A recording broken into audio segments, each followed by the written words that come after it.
지금 매물이 늘고 있답니다. 맞을까요? 안 맞을까요? 매물이 늘고 있습니다. 그러면 가격 조정이 그럼 진짜로 될까요? 안 될까요? 호가의 조정들이 일어난 상급지는 있습니다. 그리고 그 가격 조정이 유지가 될까요? 안 될까요? 이 유지가 되는 부분들은 저는 많이 오른 지역들은 조정들이 일어날 지역들은 분명히 있었습니다.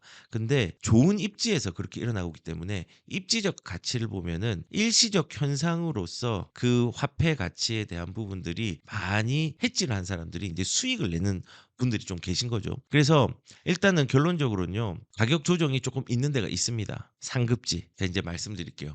매물이 늘어난 지역은 한강벨트 쪽이고요. 그리고 가격이 둔화된 것은 사실입니다. 그리고 매물을 한번 보면요. 실질적으로 상급지를 보면은 매물이 강남, 서초, 송파 이렇게 쭉 오르다가 매물들이 급감하는 시기들이 2025년 8월까지 있다가 조금 올라왔습니다. 그리고 둔화되다가 매물이 2026년도 들어서 매물 수가 많이 올라갔습니다. 특히 이 올라간 숫자들 이 한강벨트에서 올라간 데는 강남, 서초, 송파 같은 경우는요.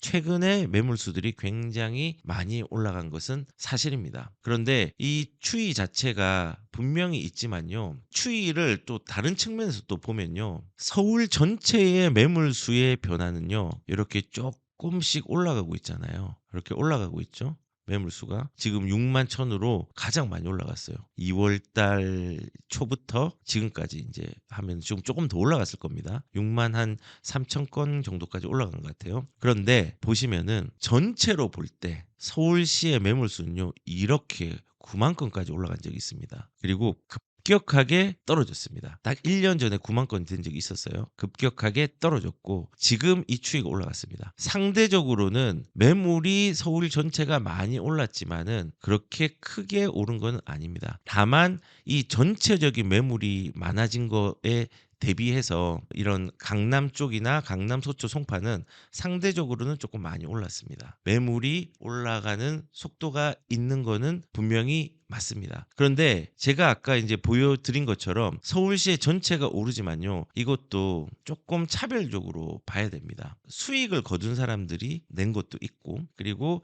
실질적으로 상승을 많이 했기 때문에 쉬어가는 구간도 분명히 생겼을 거고 그리고 지금 정책에서 보유세의 공포 때문에 일부 사람이 내는 사람도 있을 수 있겠죠. 인정합니다. 자, 그런데 일단은 과연 그러면은 다른 지역은 어떨까? 지금 우리가 핵심적으로 봐야 되는 건요. 수요의 축이 이동한 게 중요합니다. 강남구의 수요자들 거래가 되게 작거든요. 근데 더 웃긴 거는 거래는 작은데 가격은 안 떨어집니다. 떨어지는 것도 사실은 뭐 지금 10억 떨어진다고 하는데 뭐 10억 떨어지는 곳 보면은 압구정 같은 경우 보면은 조합원 승계가 안 되는 물건들 이런 거는 크게 떨어진 건 있더라고요. 근데 압구정에서 2, 3억씩 떨어진 건요. 동간 혹은 이제 그 물건에 따라서 3억은요. 너무 허다한 겁니다. 근데 하방 경직이 그래도 강하게 일어나고 있는 건 사실입니다. 호가의 움직임이 있긴 하지만은. 그런데 반면에 인제 이런 압박이 인제 계속 있었잖아요, 정부에서는. 그런데 노도강이나 금강구에는 사람들이 중저가에는 관심을 많이 보이고 있습니다. 그리고 실질적으로 이런 지역적으로 볼 때는 한강벨트의 수요들은 쪼끔은 둔화됐지만 가격이 완전히 급감했다, 가격이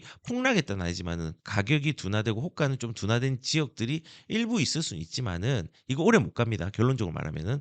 그리고 수요는 이동을 했다. 그러면서 매물은 강남 쪽이나 이런 지역보다는 여기는 오히려 잘 견디고 있어요. 노도강이나 금강구 쪽에서는. 그래서 거래는 노도강, 금강구에 이제 집중이 되고 있고 매물은 상대적으로 이 지역들이 많이 늘지는 않았습니다. 그래서 실질적으로 보면은 이제 이동을 했어요. 수요가 이동을 했단 말이에요. 그리고 그 가격적인 부분에서도 뭐 지금 저번 주에 최근에 거래가 높게 된 것들 보면은 1위가 이제 성동구에 있는 옥수 레미안 리버젠 요거를 제외하고는 전부 다 13억대에서 15억대의 매매 가격들이 다 거래가 이제 이루어졌고 지금도 원활하게 일어나는 게 10억 전후의 이제 아파트들이 가격 대가 싼 것들이 원활하게 움직이고 있습니다. 그래서 저는 다주택자 집 팔아라는 압박에도 가격적인 메리트와 지역적으로 들어오는 지역들은 거래가 이제 집중을 되고 있습니다. 수요가 이동한 거예요. 그래서 실질적으로 한번 보면은 2025년도의 연간 변동률을 한번 보면요.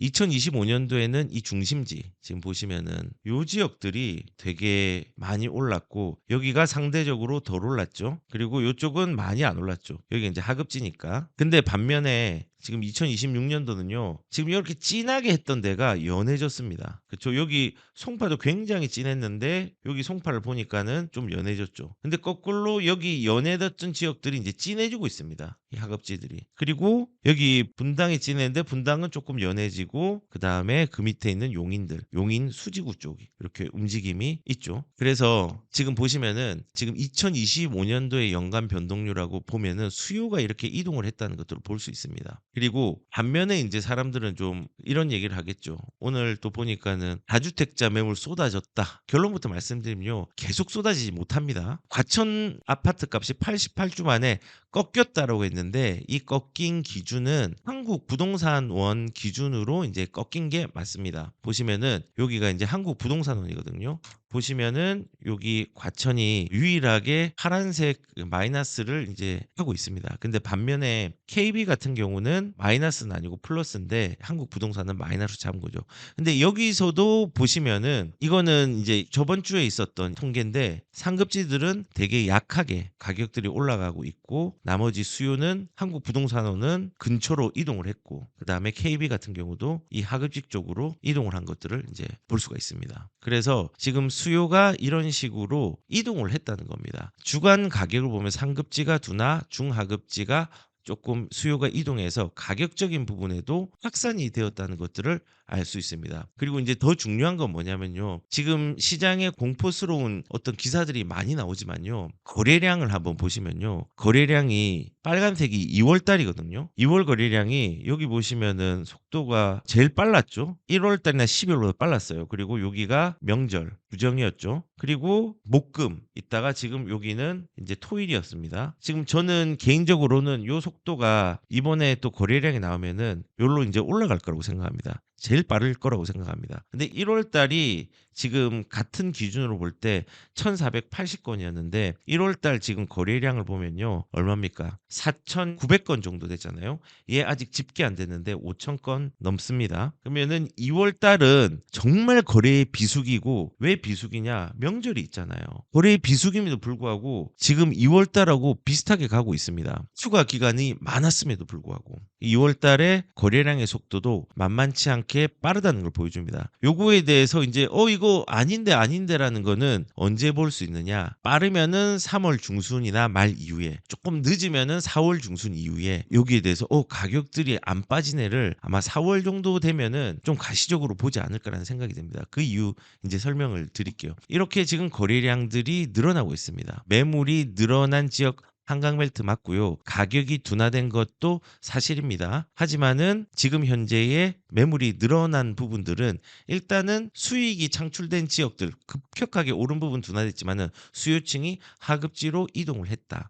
그리고 서울 전체의 거래량을 볼 때도 거래량들이 많이 움직이고 있는 추이를 그래도 보이고 있다. 신문에서는 이런 얘기를 뭐 추이가 지금 좋다 이런 얘기는 안 하겠지만요. 지금 그래프를 보면요. 명확합니다. 뭐 욕먹을 각오를 하고 이제 말씀을 드리겠습니다. 그래서 거래량의 증가 속도가 실질적으로 절대적인 비수기인 2월임에도 불구하고 1월 수준 혹은 그 이상을 유지할 걸로 저는 예상이 듭니다. 최소한 4,000건 이상 4,500건 정도는 나올 속도로 가고 있습니다. 그 이상 나올 수도 있고요. 3월 되면 더 많이 나올 수 있습니다. 그래서 지금 굉장히 속도가 수요의 이동이 되면서 하급지는 조금 더 활발하게 일어나고 있다라는 것들을 볼 수가 있습니다. 그러면은 지금 매물이 이제 증가를 하고 있잖아요. 근데 이제 이런 지역의 특성들을 한번 보면요. 이제 이런 걸 볼 수 있습니다. 지금 매물 증가와 매수의 강도는 지역적 차이가 있다고 했는데 상급지 매물 증가 속도 있잖아요. 매수의 증가 속도 어떤 게 더 빠른지 아십니까? 상급지는 매물의 증가 속도가 빠릅니다. 지금 현재는. 근데 중하급지는 매물 증가 속도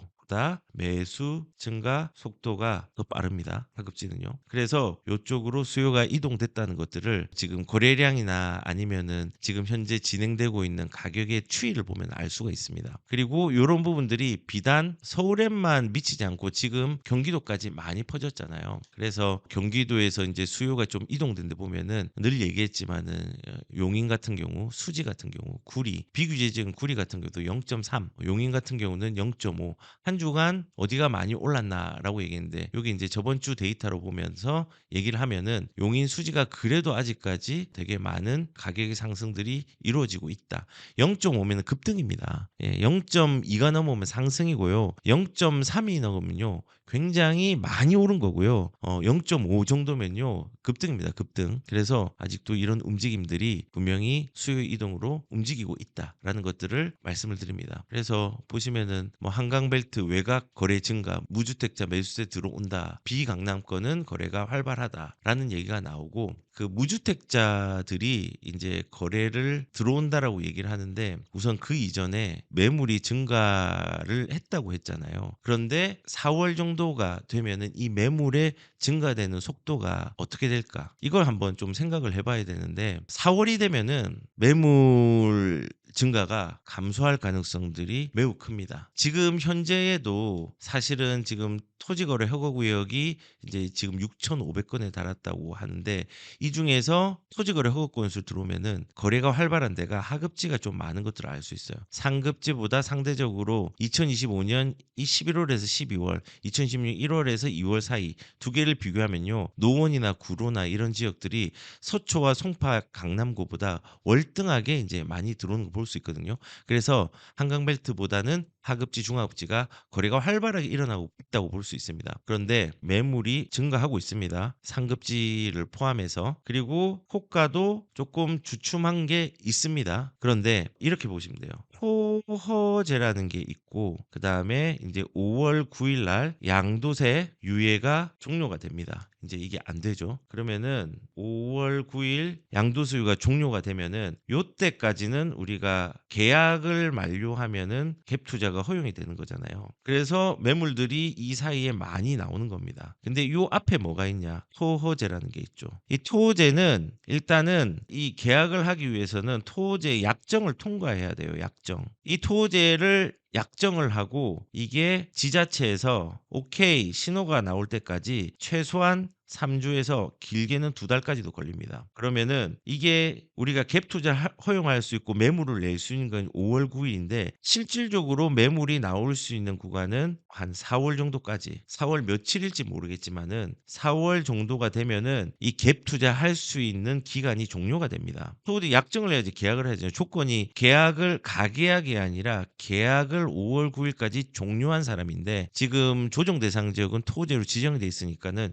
이 약정을 통과해서 지자체의 허가를 받아가지고 계약하세요라고 허가를 받아야 되잖아요. 그렇게 이제 할 수 있는 기간이 4월 정도밖에 남지 않았습니다. 그러면은 매물이 증가하는 것들, 이 매물이 증가하는 부분들이 아마도 이 4월이 되면은 줄어들 가능성들이 굉장히 큽니다. 왜냐면은 이제 못 팔잖아요. 매도를 못 해요. 매도자들은 4월 한 중순이나 이럴 때 되면은 그러면은 이제 못 팔면 어떻게 할 거예요? 매물을 증가가 아니라 집어넣습니다. 매물을 집어넣어야 돼요. 그럼 그때부터 매물이 또 잠길 겁니다. 그 이전까지는 매물이 늘어난다 뭐 한다라는 얘기들이 분명히 나올 수 있습니다. 그런데 4월이 되면은 토지와 양도세 중과 유예가 종료되는 것 두 개가 결합이 되어서 아무리 지금 X에서 지금의 수장이 다주택자 큰일 났다라고 얘기를 하지만은 그래도 다주택자한테 기회를 준 걸 활용하는 사람이 있을 건데 요거는 4월에 종료가 된다. 이 종료가 되면은 어떻게 될까? 매물은 다시 잠긴다. 위험한 발언이지만은 그럴 가능성들이 저는 99%라고 생각합니다. 매물이 늘어난 시기는 아마도 유통기한은 4월 초까지다. 4월이면은 매물 증가가 급감으로 바뀔 가능성이 매우 크다라는 생각입니다. 어떨지 모르겠지만은 얼마 안 남았다. 이 신문들이 나오는 기간들이 그리 멀지는 않았다라는 생각이 좀 듭니다.